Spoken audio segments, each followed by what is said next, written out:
राजस्थान के पूर्व प्रदेश कांग्रेस अध्यक्ष सचिन पायलट जहां अदालत के जरिए अपनी सदस्यता बरकरार रखने की कोशिश कर रहे हैं, वहीं दूसरी तरफ उन्होंने अपने रुख को कुछ नरम किया है। कांग्रेस के भी कई वरिष्ठ नेता उनके संपर्क में हैं। कांग्रेस पार्टी के एक वरिष्ठ नेता ने कहा कि सचिन पायलट ने अपने रुख में कुछ बदलाव किया है। अभी तक वो मुख्यमंत्री अशोक गहलोत को हटाने से कम पर बात करने के लिए तैयार नहीं थे, पर अब वो नए सिरे से बातचीत करना चाहते हैं।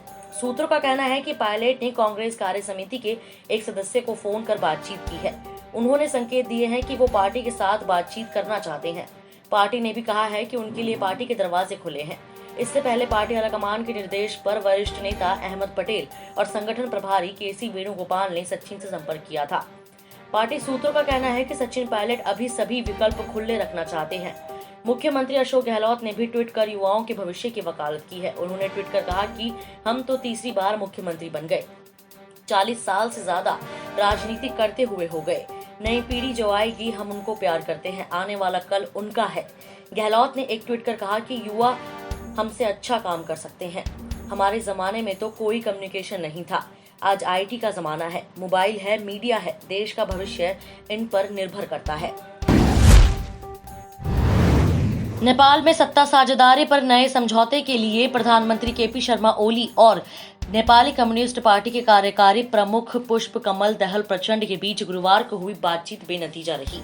सत्तारूढ़ पार्टी की 45 सदस्यीय स्थायी समिति की एक अहम बैठक की पूर्व संध्या पर पार्टी के दोनों शीर्ष नेताओं के बीच यह बातचीत हुई। उल्लेखनीय है कि प्रधानमंत्री केपी शर्मा ओली पद से इस्तीफा देने या एनसीपी का अध्यक्ष पद छोड़ने दोनों से ही इंकार कर रहे हैं। पार्टी के अध्यक्ष ओली प्रचंड और पूर्व प्रधानमंत्री माधव कुमार नेपाल ने गुरुवार को बालूवाटर में प्रधानमंत्री आवास पर एक अनौपचारिक बैठक की। स्थायी समिति के सदस्य गणेश शाह ने कहा कि हालांकि तीनों नेता किसी समझौते पर पहुंचने में नाकाम रहे। इससे पहले प्रधानमंत्री ओली और असंतुष्ट समूह का नेतृत्व कर रहे प्रचंड अपनी अपनी मांगों पर अड़े रहे। हाल के हफ्तों में कम से कम 8 दौर की वार्ता होने के बाद भी सत्ता साझेदारी पर पहुंचने में ओली और प्रचंड नाकाम रहे। शुक्रवार को होने वाली स्थायी समिति की बैठक में 68 वर्षीय प्रधानमंत्री के राजनीतिक भविष्य पर निर्णय होने की संभावना है। ओली ने आरोप लगाया है कि भारत की मदद से उन्हें पद से हटाने की कोशिश की जा रही है। प्रचंड सहित पार्टी के नेताओं ने प्रधानमंत्री ओली के इस्तीफे की मांग करते हुए कहा कि भारत विरोधी उनकी हालिया टिप्पणी न तो राजनीतिक रूप से सही है और न ही कूटनीतिक रूप से उपयुक्त है। वह ओली के कामकाज करने की निरंकुश शैली के भी खिलाफ है। पूरे देश में जिस विकास दुबे के दुस्साहस की चर्चा हुई, उसने किसी की भी जमीन पर अवैध कब्जा नहीं किया था। कम से कम शिकायतों के रिकॉर्ड से तो यही पता चला है। इसे दुर्दांत अपराधी का खौफ कहे या फिर सरकार तंत्र की लीपापोती। विकास और उसके गुर्गों के खिलाफ किसी भी थाना दिवस या तहसील दिवस में कोई शिकायत नहीं मिली है। करीब आधा दर्जन सरकारी विभागों की रिपोर्ट भी यही कह रही है। जिला प्रशासन ने रिपोर्ट एसआईटी को भेज दी है। हालांकि उसकी शाह पर बिकरू गांव के 3 किसानों की करीब 3 हेक्टेयर जमीन पर कब्जा किए जाने की मौखिक शिकायत जरूर की गई है। जिला प्रशासन ने विकास दुबे और उसके गुर्गों की ओर से कब्जा की गई जमीनों पर तहसील और थाना दिवस में की गई शिकायतों की रिपोर्ट तलब की थी। बिकरू गांव की न्याय पंचायत दिलीप को नगर के बोझा, विरोहा, मरहमत नगर, कीरतपुर, बसेन, भिट्टी, पूरा बुजुर्ग, देवकली, शिवराजपुर, कंजती और रामपुर सखरेज आदि गांवों में जांच कराई गई।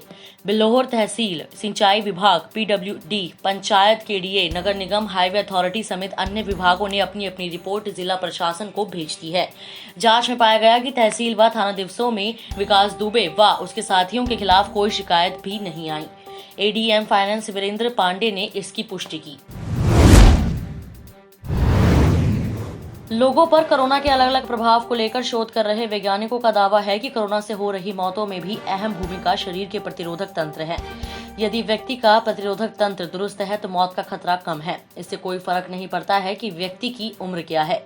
मेडिसिन जर्नल में प्रकाशित एक शोध के अनुसार ब्रिटेन के एडिनबर्ग एवं अन्य विश्वविद्यालयों के शोधकर्ताओं ने कोरोना से मरे लोगों के शवों का गहन परीक्षण के दौरान यह नतीजा निकला। शोधकर्ताओं ने मौत के तुरंत बाद 11 शवों में 37 अंगों एवं संरचनाओं की जांच पड़ताल की। इनमें फेफड़े भी शामिल है। अब तक यह माना जाना था कि कोरोना संक्रमण के कारण कई अंगों के ऊतकों में सूजन आती है, जिससे धीरे धीरे अंग कार्य करना बंद कर देते हैं। इसके लिए कोरोना रोगियों को डेक्सामेथासोन दवाई दी गई, जो सूजन कम करती है। लेकिन इन शवों का अध्ययन करने वाले वैज्ञानिकों का कहना है कि ऊतकों में सूजन कोरोना रोगियों की मौत की वजह नहीं है। इससे सिर्फ कोरोना के संक्रमण की पुष्टि होती है। शोधकर्ताओं ने कहा कि कोरोना संक्रमण के कारण ऊतकों में कोरोना का आरएनए एवं प्रोटीन मिले हैं, लेकिन इसका प्रभाव ऊतकों में सूजन तक ही सीमित है।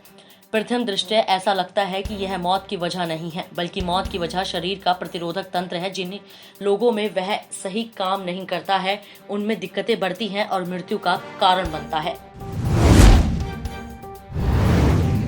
अमेरिका, ब्रिटेन और कनाडा ने रूस पर आरोप लगाया है कि वह दुनिया भर में फैली महामारी कोरोना वायरस की वैक्सीन अनुसंधान चुराने की कोशिश कर रहा है।